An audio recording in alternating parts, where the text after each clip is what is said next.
Animator sama filmmaker kelar deh mereka gara-gara Google. Kemarin di acara Google I.O. 2025, Google ngeluncurin Veo 3, model AI video generator paling OP yang ada saat ini. Di update generasi ketiga ini, AI-nya udah gila, nggak ada lawan. Dari awalnya cuma bisa bikin video doang kayak gini, sekarang udah bisa sekaligus nambahin suara, sound effect, sampai background musiknya. This town ain't seen nothing yet.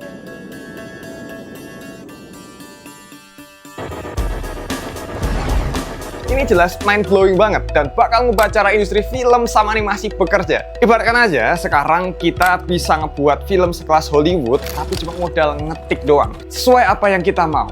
Tunggu beberapa menit dan wow, absolute cinema. Dan ini tuh bener-bener bisa jadi ancaman nyata buat orang yang kerja di industri animasi dan perfilman dunia. Ya, karena buat apa harus bayar kru gede lagi? Kalau pakai AI aja bisa. Dan aku jadi penasaran, apakah Google ngeluarin AI ini murni untuk mempermudah kerja kita aja? Atau murni kebaikan dari Google karena nggak mau lihat manusia capek-capek kerja lagi? Atau malah sebenarnya Google udah dikendalikan sama AI untuk PHK massal umat manusia? Dan ini tuh masalah yang serius banget. Maka dari itu, aku, Lajunta, orang yang dari dulu selalu ngikutin perkembangan AI, sekaligus orang yang kerja di dunia industri yang terancam sama AI ini, bakalan ngebahas ini sampai tuntas. Jadi, kamu harus tonton video ini sampai selesai.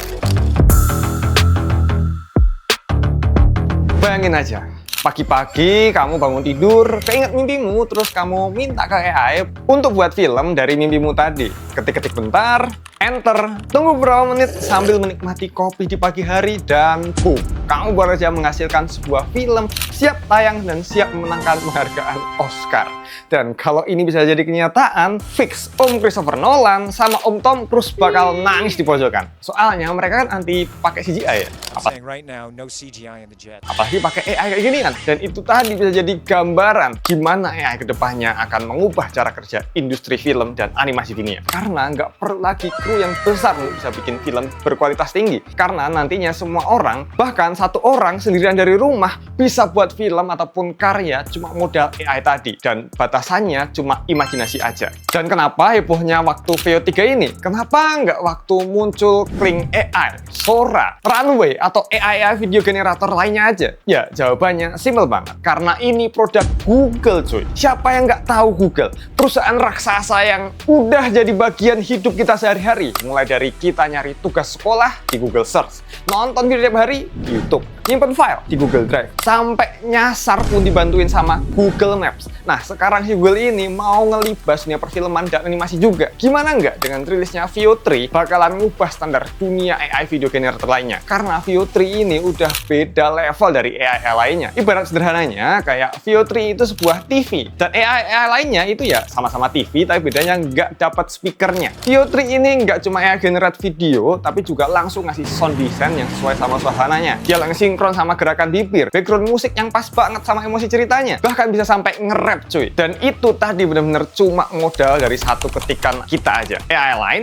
mana bisa? Iya, cuma Google yang bisa. Lihat nih hasilnya. Kerasa banget kan? Nggak cuma asal-asalan nempel suara doang. Dan kalau pakai AI lain, pengen ngasilin output yang sama kayak Veo 3, harus kerja 2-3 langkah lebih banyak. Dan itu juga harus pakai AI yang beda-beda juga. Contohnya kalau pakai AI lain, bikin videonya pakai Kling AI. Terus kamu harus buat audio dialognya pakai Eleven Labs. Buat nyatuin dialog sama gerakan bibir di videonya, masih harus balikin ke Kling AI lagi. Terus kalau mau nambahin background musiknya, harus bikin pakai AI lain, kayak Suno. Dan nanti hasil keseluruhannya masih harus digabungin manual pakai aplikasi editing. Itu kan prosesnya lama sama ribet banget ya. Dan aku jamin hasilnya nggak akan bisa sebagus Veo 3. Yang ngejalanin semua proses itu tadi cuma dari satu ketikan. Dan nggak cuma sekedar video generator yang bisa langsung dikasih audio aja. Veo 3 dikombinasikan sama Flow, aplikasi editor AI canggih yang juga dirilis barengan di Google I.O. 2025 kemarin. Ini bakalan jadi combo maut, kolaborasi paling OP yang nandain makin mampus animator sama filmmaker. Karena dengan Flow ini benar-benar ngedorong potensi Veo 3 tadi ke level yang lebih gila lagi. Dimana dengan pakai Flow, pengguna dikasih kontrol penuh buat ngatur hasil akhir videonya sesuai imajinasi mereka. Misalnya, kita bisa masukin gambar referensi supaya hasil videonya makin akurat sama yang kita bayangin. Terus ada fitur scene builder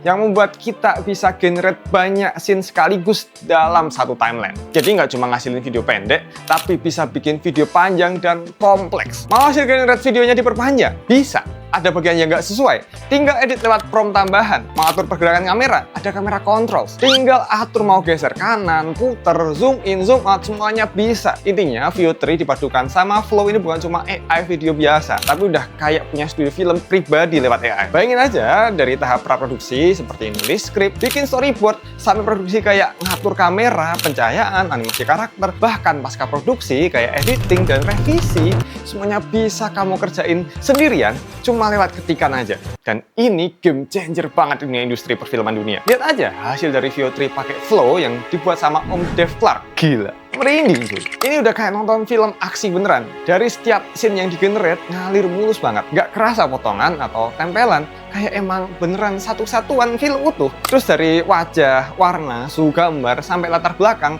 semuanya konsisten dan natural. Bahkan pencahayaannya tuh nyata. Bisa nampilin bayangan, bagian terang gelap kena cahaya, dan sampai efek-efek tembakannya. Dan yang paling keren, sound desainnya, sampai dialog, interaksinya, dan emosinya. Semuanya itu ada dan dapat. Dan yang paling bikin luar biasa lagi, hasil generate pakai Veo 3 nggak terbatas sama untuk wajah bule atau bahasa Inggris doang. Veo 3 juga bisa generate wajah orang Indonesia. Lihat aja hasil Veo 3 dari Mas Ohio Du. Gila, cuma pakai AI bisa bikin iklan roti yang bener-bener proper. Dan dari wajah sampai suaranya bener-bener kayak orang Indonesia asli. Wah, baru dibuka kotaknya aja udah wangi banget harum pisangnya. Bahkan setelah aku cek bentuk produk yang ditampilin ternyata mirip sama aslinya. Dan nggak cuma bisa bahasa Indonesia, bahkan sampai bahasa Jawa nih.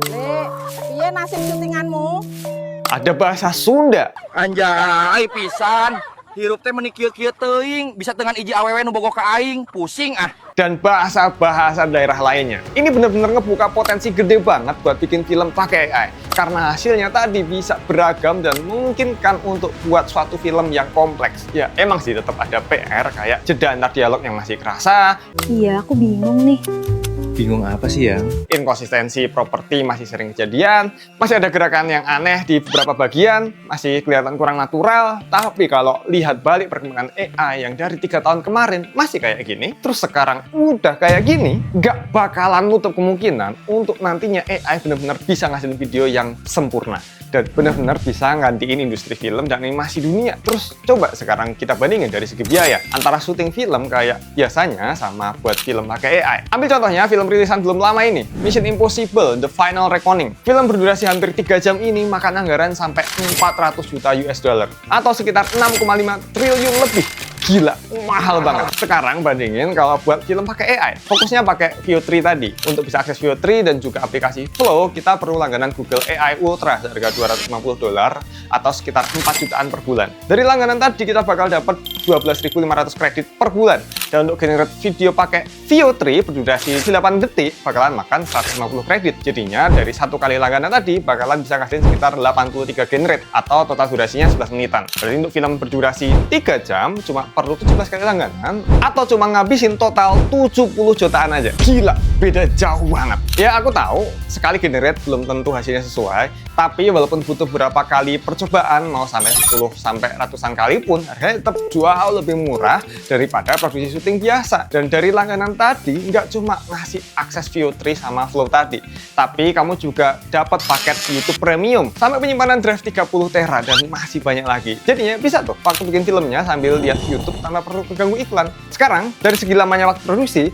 film Mission Impossible tadi makan waktu produksi 3 tahun. Sedangkan kalau pakai AI, kalau kita lihat Om Dev Clark tadi ngebuat short movie berdurasi 1 menit itu cuma butuh 1 hari aja. Soalnya baru aja Veo 3 dirilis tanggal 20 Mei. Tanggal 21-nya Om Dev Clark udah nge-upload hasilnya. Makanya kita asumsikan butuh 1 hari untuk ngasilin durasi 1 menit. Dan untuk buat film 3 jam berarti cuma butuh sekitar 180 hari atau sekitar 6 bulan aja. Dan itu benar-benar cepet banget. Mengingat film-film layar lebar biasanya butuh waktu bertahun-tahun untuk produksi. Apalagi film yang sampai 3 jam. Hal itu tadi yang benar-benar ngebuat Google dengan senjata Veo 3-nya jadi ancaman nyata untuk pekerja industri film dan animasi dunia. Karena kemungkinan besar dalam beberapa tahun ke depan, Google bakalan bisa matiin banyak studio-studio film dan animasi dunia. Karena ya nggak perlu tim gede untuk bikin film lagi. Nggak butuh lagi kameramen, penata cahaya, penata audio, editor, visual effect, colorist, animator, storyboard artist, bahkan sampai penulis skenario dan sutradara. Karena semua tadi bisa digantiin sama satu orang yang paham dan tahu cara memaksimalkan AI. Dan kalau udah sampai titik ini, artinya Google nggak cuma membawa kita untuk menyaksikan perkembangan teknologi, tapi memaksa kita untuk masuk ke perubahan dunia yang dia buat, di mana kita udah masuk ke dalam era revolusi AI. Kemunculan AI ini sebenarnya bukan hal yang benar-benar baru kalau kita lihat dari sejarah dunia. Dunia kita udah berkali-kali ngalamin kemunculan hal serupa yang sama-sama mengubah dunia, yang lebih dikenal dengan revolusi industri. Revolusi industri pertama dari awalnya semua masih dikerjain manual, pakai tangan, lalu muncul mesin uap. Manusia mulai produksi barang secara massal pakai mesin ditenagai uap tadi. Lanjut ke revolusi kedua, di mana saat listrik ditemukan, lilin diganti lampu, dan mesin-mesin elektrik bermunculan. Dunia jadi jauh lebih efisien. Pabrik, rumah, kantor semua mulai bergerak lebih cepat, lebih terang, dan lebih produktif. Masuk ke revolusi ketiga, dunia mulai beres-beres arsip, nyimpen data nggak lagi numpuk di lemari, tapi masuk ke komputer dan digitalisasi dimulai. Lalu di era revolusi keempat, semuanya makin gila. Internet hadir, mesin dan komputer yang tadinya cuma alat bantu, sekarang bisa saling mengobrol lewat jaringan internet. Dunia mulai nyambung satu sama lain tanpa batas. Dan sekarang kita sampai di titik baru yang dapat aku sebut sebagai revolusi AI. Revolusi AI bukan sekedar pembaruan teknologi, karena dengan AI sekarang nggak cuma bantu kerjaan kita, tapi AI bisa gantiin seluruh kerjaan kita. Mulai dari bikin desain, nulis skrip,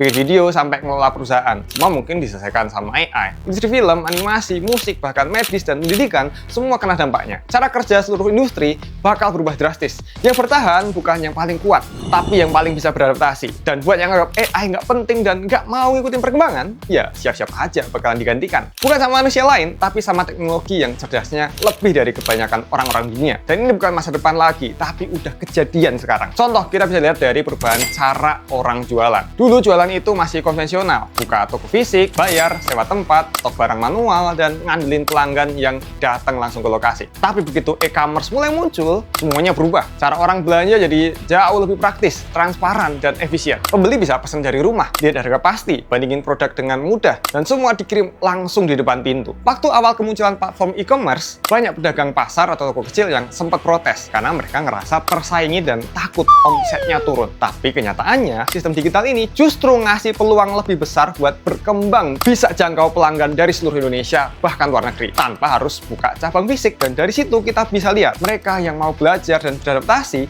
bisa tetap bersaing, bahkan bisa tumbuh lebih cepat. Sedangkan yang keras kepala dan tetap menolak perubahan, ya pelan-pelan bakalan ditinggalkan. Segala sektor industri juga ikut kena dampaknya. Mulai dari bidang kesehatan, AI udah mulai bantu dokter dalam mendiagnosis penyakit lebih cepat dan akurat. Di pendidikan, AI udah bisa jadi guru yang selalu siap nerangin kapanpun dibutuhkan. Bidang jasa, dari customer service sampai konsultasi hukum dan keuangan, banyak yang udah digantikan sama chatbot AI canggih dan standby 24 jam penuh. Dan tentu juga dunia bisnis. Ini sektor yang paling butuh adaptasi dengan perkembangan teknologi dan AI. Karena kalau proses bisnis masih pakai cara manual dan ribet, ya udah siap-siap aja ditinggalin.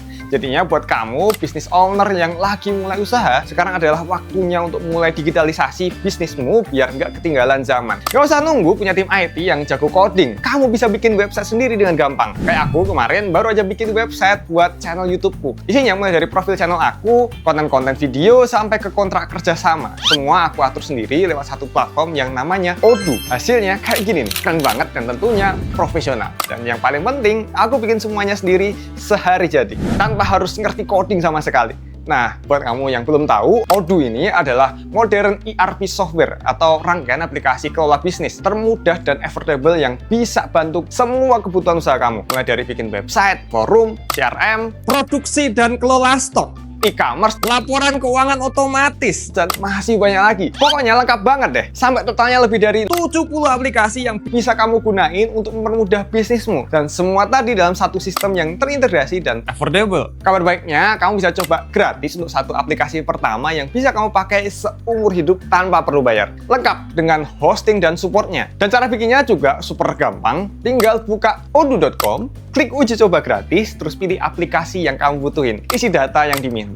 Setelah masuk, isi sedikit keterangan tambahan tentang webmu, pilih warna tema yang kamu suka, pilih fitur yang kamu butuhin di web, dan Odoo bakal bantu kamu pilih template yang sesuai sama warna yang kamu pilih tadi. Setelah masuk, tinggal kamu edit isi webnya sesuai kebutuhan kamu. Dan yang paling keren, semua blog desainnya bisa kamu drag and drop sesuai kemauan. Mau edit-edit custom keseluruhan? Bisa. Tinggal klik aja. Pokoknya user friendly banget, bahkan buat kamu yang nggak jago desain sekalipun. Dan kalau kamu bingung nulis isi websitenya, tenang aja. Karena Odoo ini udah terintegrasi sama ChatGPT. Jadi kamu tinggal kasih arahan apa maumu dan nanti AI-nya yang bakal bantuin nyusun copywriting buat halaman kamu. Website ini juga terkoneksi ke app Odoo lainnya loh. Cocok bagi yang mau jualan via website. Jadi sekarang kamu nggak ada alasan lagi buat nggak bisa digital. Mau itu usaha kecil, proyek pribadi, sampai bisnis gede sekalipun, semuanya bisa mulai dari Odoo. Jadinya langsung aja coba Odoo secara gratis atau ngobrol bareng sama Odoo dengan klik link yang ada di deskripsi. Baik lagi pembahasan. Jadi sebetulnya AI itu nggak selalu jadi ancaman. Yang jadi masalah itu bukan teknologinya, tapi manusianya. AI nggak bakal menggantiin kamu kalau kamu terus berkembang, belajar, dan beradaptasi. Justru AI ini bisa jadi teman kerja paling solid yang dapat bantu kerja kamu lebih cepat. Tapi ada satu syarat penting, di mana kamu harus punya basic pengetahuan. Karena sekarang